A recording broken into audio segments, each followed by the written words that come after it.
Good morning friends स्वागत है हमारा इस यूट्यूब चैनल पर। फ्रेंड्स, हम लोग संविधान को पढ़ रहे थे और कल हमने संविधान के भाग एक और भाग एक में जितने भी अनुच्छेद को शामिल किए गए हैं और जो भी चीज़ें हैं, जो भी प्रावधान है, उसको मैंने कल समझाने का प्रयास किया था। आज मैं इंडियन कॉन्स्टिट्यूशन का पार्ट 2 भाग 2 देखेंगे कि भाग 2 में कौन सा प्रोविज़न दिया गया है। भाग 2 जो है इंडिया का कॉन्स्टिट्यूशन में, ये भाग 2 नागरिकता को बताता है और भाग 2 का नागरिकता को पूरे 5 से 11 अनुच्छेद में समझाया है कि नागरिकता हम कहेंगे किसको, दोहरी नागरिकता क्या होता है, एकल नागरिकता क्या होता है और किस व्यक्ति को इस देश का नागरिक समझा जाएगा। ये आर्टिकल 5 से 11 तक टोटल नागरिकता से जुड़े हुए चीज़ों को ही बताया है। तो सबसे पहले हम अनुच्छेद 5 को समझेंगे कि आर्टिकल 5 क्या है। आर्टिकल 5 अर्थात ये बताता है भारत में एकल नागरिकता है और एकल नागरिकता का अर्थ होता है कि कोई भी व्यक्ति सिर्फ भारत का नागरिक होगा, किसी राज्य का नहीं। फ्रेंड्स, हम जानते हैं कि भारत हमारा देश है और यदि हम ये सोचेंगे कि हम झारखंड राज्य में रहते हैं या दिल्ली राज्य में रहते हैं, ये पटना में रहते हैं या अन्य किसी, तो क्या होगा, हमको सिर्फ अपने राज्य से मतलब रहेगा। जबकि एक सच्चे राष्ट्रभक्त और सच्चे एक देशभक्त का अर्थ होता है पूरे देश पर समर्पित। उसको किसी तरह का कोई राज्य अपने देश के अंदर किसी तरह का, एक राज्य दूसरे राज्य से किसी तरह का हीनता भावना नहीं लाता है। वो सबसे पहले प्रायोरिटी देता है अपना देशभक्त कि सबसे पहला मेरा देश है। तो यही बताता है कि हम लोग भारत का नागरिक हैं और हमें एकल नागरिकता प्राप्त है। यानी कोई ऐसे भी देश हैं जहां दोहरी नागरिकता प्राप्त है। दोहरी नागरिकता वाले देश जैसे हो गए अमेरिका में दोहरी नागरिकता है। दोहरी नागरिकता का अर्थ होता है कि फ्रेंड्स कि एक सेंट्रल, यानी कि जो हम लोग का सेंट्रल पावर है और एक है स्टेट पावर। यानी कि हम लोग को क्या है कि सेंट्रल में भी हमको सर्टिफिकेट लेना होगा कि हम इसका नागरिक हैं और स्टेट का भी। अर्थात हम ये कह सकते हैं यदि हम एक स्टेट से दूसरा स्टेट जाना चाहेंगे, यानी S1 से S2 जाना चाहेंगे, यानी कि एक राज्य से दूसरे राज्य हम जाना चाहेंगे, तो हमें किस चीज़ की आवश्यकता होगा? पासपोर्ट।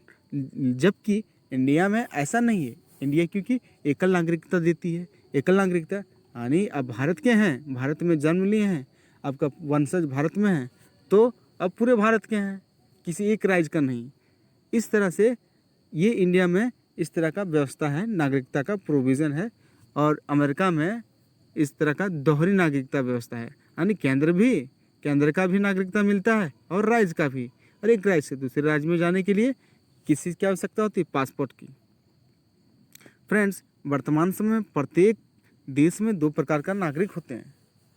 ये जो वर्तमान स्थिति को हम देखें तो हर एक देश में 2 प्रकार का नागरिकता होते हैं। पहला क्या होता है? उस देश का मूल नागरिक और विदेशी नागरिक। अर्थात जो चाहे अमेरिका का हो चाहे इंडिया का हो, अगर वो अमेरिका में जन्मा है तो अमेरिका का नागरिक हो, अरे इंडिया में जन्मा है तो इंडिया का नागरिक हो। लेकिन क्या होता है कभी कभार कि इंडिया का कोई व्यक्ति अगर 5 साल से ऊपर अमेरिका में रह जाए या अन्य कोई कंट्री में, तो स्वयं ही भारत का नागरिकता खत्म हो जाता है और उन्हें अमेरिका का नागरिकता मिल जाता है। तो इस प्रकार के वर्तमान समय में ऐसे भी देश हैं जहां हर एक देश में मतलब 2 प्रकार का नागरिक होते हैं। कौन कौन?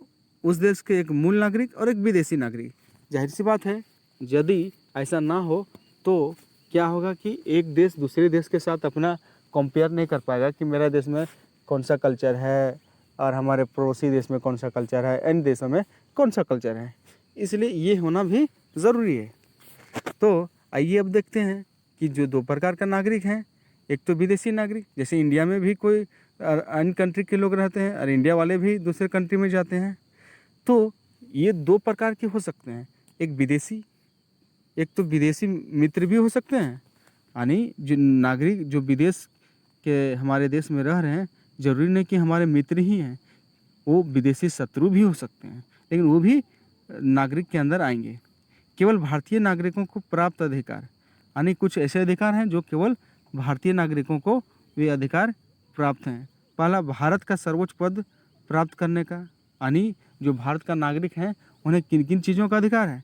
पहला, भारत का सर्वोच्च पद का अधिकार, यानी भारत का राष्ट्रपति भी बन सकता है वह नागरिक, IAS बन सकता है, या किसी भी फील्ड में जाकर अपना कार्य कर सकता है, या प्रधानमंत्री बन सकता है। हर चीज़ का अधिकार है उन्हें। संवैधानिक पद प्राप्त करने का अधिकार, चुनाव लड़ने का अधिकार, मतदान का अधिकार, ये सारे अधिकार एक इंडियन नागरिक को मिलता है। अब नेक्स्ट है आर्टिकल 15, 16, 19, 29 और 30 के अनुसार ये सभी, यानी कि जो हम लोग ऊपर पढ़े हैं, ये सभी सुविधाएं आर्टिकल 15, 16, 19, 29 और 30 के अनुसार प्राप्त है।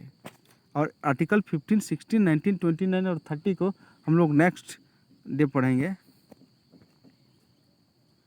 नेक्स्ट है नागरिकता के समर्थन में कानून बनाने का अधिकार संसद को, अर्थात नागरिकता के समर्थन में, अर्थात कोई भी देश का कोई भी व्यक्ति उस देश का नागरिक होने का दावा करता है, या फिर कोई भी एक व्यक्ति या समूह अगर किसी देश का नागरिक होने का दावा करता है, तो उस पर जो कानून बनाएगा उस कानून को बनाने का अधिकार सिर्फ संसद को है। किसको? संसद को। नेक्स्ट फ्रेंड, संसद ने नागरिकता संशोधन अधिनियम 1955 पारित किया, और हमारे संसद ने नागरिकता संशोधन अधिनियम 1955 पारित किया। इस अधिनियम के अनुसार भारत की नागरिकता 5 प्रकार से ली जा सकती है, अर्थात हमारे इंडियन कॉन्स्टिट्यूशन ने सिटीजनशिप अमेंडमेंट एक्ट जो 1955 को पारित किया, वो क्या है, उसके अनुसार 5 प्रकार से इस देश का नागरिकता को ग्रहण किया जा सकता है। पहला, जन्म के आधार पर, यानी पहला जन्म के आधार पर, दूसरा वंश के आधार पर, तीसरा पंजीकरण के द्वारा, चौथा देशी कारण, पांचवा भूमि के अर्जन या ग्रहण के द्वारा। यानी कि ये पांच चीज़ें हैं जो हमें भारत का नागरिकता होने की अर्हताएँ को बताती है, यानी एबिलिटी बताती है। ये 5 चीज़ें, जन्म के द्वारा, वंश के द्वारा, पंजीकरण द्वारा, देशी कारण और भूमि के अर्जन या ग्रहण के द्वारा, ये 5 चीज़ें जो हमें बताते हैं कि मैं भारत का नागरिक हूँ। अब फ्रेंड्स, नागरिकता का अंत कैसे हो सकता है? नागरिकता का अंत, नागरिकता से वंचित करने की शक्ति संसद के पास भी है। यानी नागरिकता से रिलेटेड चीज़ों को अगर संसद को कानून बनाने का अधिकार है, तो नागरिकता खत्म करने का भी अधिकार किसको है? संसद को। किसको? संसद को। इसके आधार पर युद्ध काल में शत्रु देश की सहायता करना, यानी अगर भारत और पाकिस्तान के बीच लड़ाई हो रहा है, अगर कोई भारतीय भारत में रह करके पाकिस्तान को मदद करे, तो उसका नागरिकता, भारत का नागरिकता खत्म हो जाएगी, या भारत का नागरिकता से उसे रद्द कर दिया जाएगा। और दूसरा एन फैक्टर, संविधान के प्रति अविश्वास, और वह व्यक्ति जिन्हें संविधान के प्रति विश्वास ना हो, उन्हें भी नागरिकता अंत हो सकता है। और कौन अंत कर सकता है? संसद। स्वेच्छा से भारत की नागरिकता छोड़ देना, अर्थात कुछ ऐसे भी व्यक्ति हैं जो भारत से अपना नागरिकता को ख़त्म कर लेते हैं और दूसरे देश में बस जाते हैं और दूसरे देश की नागरिकता ले लेते हैं। और नेक्स्ट पॉइंट, किसी दूसरे देश की नागरिकता ग्रहण कर लेना, यही बात है। और बिना सूचना दिए लगातार 7 वर्षों से भारत से बाहर रहना। अगर भारत सरकार या भारत के कानूनी अधिकारी को कोई भी व्यक्ति बिना सूचना दिए हुए दूसरे देश में 7 वर्ष से अधिक समय अगर दूसरे देश में व्यतीत करता है, दूसरे देश में 7 से अधिक वर्ष रहता है, तो भारत का नागरिकता को स्वयं खत्म माना जाएगा।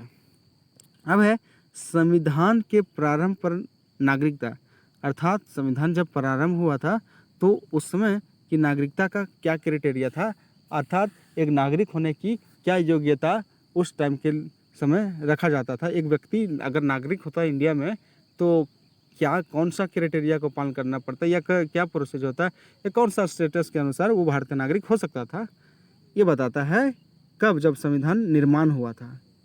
यानी आर्टिकल 5, संविधान लागू होने के समय व्यक्ति का जन्म हुआ हो या उसके माता पिता का जन्म हुआ हो या संविधान लागू होने के 5 वर्ष से अर्थात 1945 से भारत में रह रहा हो तो भारत का नागरिक माना जाएगा। अर्थात आर्टिकल 5 ये बताता है कि जब संविधान लागू हो रहा था या 1945 ईस्वी से या फिर 1945 से 50 तक जो 5 वर्ष तक रहा होगा इंडिया में तो उसे भारत का नागरिक समझा जाएगा। अर्थात सिंपल याद रखना दोस्तों कि आर्टिकल 5 ये हमें बताता है कि कोई भी व्यक्ति देश का नागरिक तब हो सकता है जब उसका कोई वंशज या उसका जन्म 1945 से भारत में हुआ हो या 5 वर्ष लगातार उस टाइम रहा होगा, तब उसे भारत का नागरिक माना जाएगा। यानी ये बताता है संविधान लागू होने के समय व्यक्ति का जन्म हुआ हो या उसके माता पिता का जन्म हुआ हो या संविधान लागू, जरूरी नहीं कि अभी का जो जनरेशन है, मान के चलो अगर कोई किसी का दादा दादी का जन्म हुआ होगा या उस टाइम दादा दादी होगा तो अभी का नेक्स्ट जो जनरेशन है अभी पोता पोती का, वो भी तो भारत का नागरिक हुए, यानी कि किनके अनुसार, अपना वंश के अनुसार। तो ये बताता है कि संविधान प्रारंभ था, संविधान लागू हो रहा था उस टाइम उसका पूर्वज का वंशज का जन्म यहाँ हुआ होगा, उसका वंशज ये भारत का नागरिक हो सकते हैं। नेक्स्ट आर्टिकल 6 बताता है पाकिस्तान से भारत आने वाले व्यक्तियों को नागरिकता संबंधी प्रावधान, यानी पाकिस्तान से भारत आने वाले व्यक्तियों के नागरिकता संबंधी प्रावधान। अर्थात आर्टिकल 6 ये बताता है कि जो भी व्यक्ति पाकिस्तान से भारत आएंगे तो उसका नागरिकता कैसे मिलेगा, भारत का नागरिकता को हासिल करने की क्या प्रोसीजर बनेगा या किस प्रक्रिया के तहत किसी पाकिस्तानी को भारत का नागरिकता मिलेगा, ये आर्टिकल 6 बताता है। क्या बताता है कि किसी भी पाकिस्तानी को भारत की नागरिकता कैसे प्राप्त होगा, ये बताता है आर्टिकल 6, यानी पाकिस्तान से भारत आने वाले व्यक्तियों के नागरिकता संबंधी प्रावधान है आर्टिकल 6। आर्टिकल 7 भारत से पाकिस्तान जाने वाले और कुछ समय बाद पाकिस्तान से भारत लौटने वाले व्यक्ति के लिए नागरिकता संबंधी प्रावधान। अर्थात भारत से जो भी व्यक्ति पाकिस्तान जाएगा और कुछ समय पाकिस्तान में व्यतीत करने के बाद कुछ समय पाकिस्तान में रहेगा और पुनः भारत लौटेगा तो उसको नागरिकता कैसे मिलेगा, किस प्रक्रिया के बाद उसको नागरिकता मिलेगा, इन सभी चीज़ों का प्रावधान आर्टिकल 7 बताता है। नेक्स्ट फ्रेंड आर्टिकल 8 ये बताता है भारत से बाहर रहने वाले व्यक्तियों के संदर्भ में नागरिकता संबंधी प्रावधान। अर्थात आर्टिकल 8 बताता है कि जो भी व्यक्ति भारत से बाहर रह करके अपना आजीविका का निर्वहन करते हैं या रोजगार के तलाश में गए हुए हैं, कई एक लोग हैं जो ज़्यादातर लोग विदेश जाते हैं काम करने के लिए, तो उसके देख रेख में या उसकी क्या विशेषता है या उसके संबंध में उसकी नागरिकता की क्या स्तर होगा, इन सभी चीज़ों का प्रावधान आर्टिकल 8 में बताता है। भारत से बाहर रहने वाले व्यक्तियों के संदर्भ में नागरिकता का संबंध प्रावधान आर्टिकल 8। नेक्स्ट फ्रेंड आर्टिकल 9 स्वेच्छा से भारत की नागरिकता छोड़ देने पर भारत का नागरिक नहीं रहना, यानी जो व्यक्ति भारत को छोड़ देगा स्वेच्छा से तो उसका नागरिकता स्वयं खत्म हो जाएगा, यानी एकल नागरिकता का प्रावधान कौन सा आर्टिकल बताता है? 9 आर्टिकल 9 एकल नागरिकता। अनुच्छेद 10 नागरिकता के अधिकार का बना रहना। अनुच्छेद 10 बताता है कि आप भारत का नागरिक हैं तो आपको अधिकार है कि आप हमेशा भारत का नागरिक के रूप में बने रहेंगे, ये बताता है आर्टिकल 10। यानी आर्टिकल 9 बताता है कि कोई भी व्यक्ति भारत को छोड़कर स्वेच्छा से दूसरे देश जाएगा तो उसको उस देश का नागरिकता मिलेगा, भारत का नागरिकता खत्म हो जाएगा, ये बताता है। आर्टिकल 10 बताता है कि नागरिकता के अधिकार का बना रहना, यानी कि आप इस देश में जन्म लिए हैं, आपका वंशज इस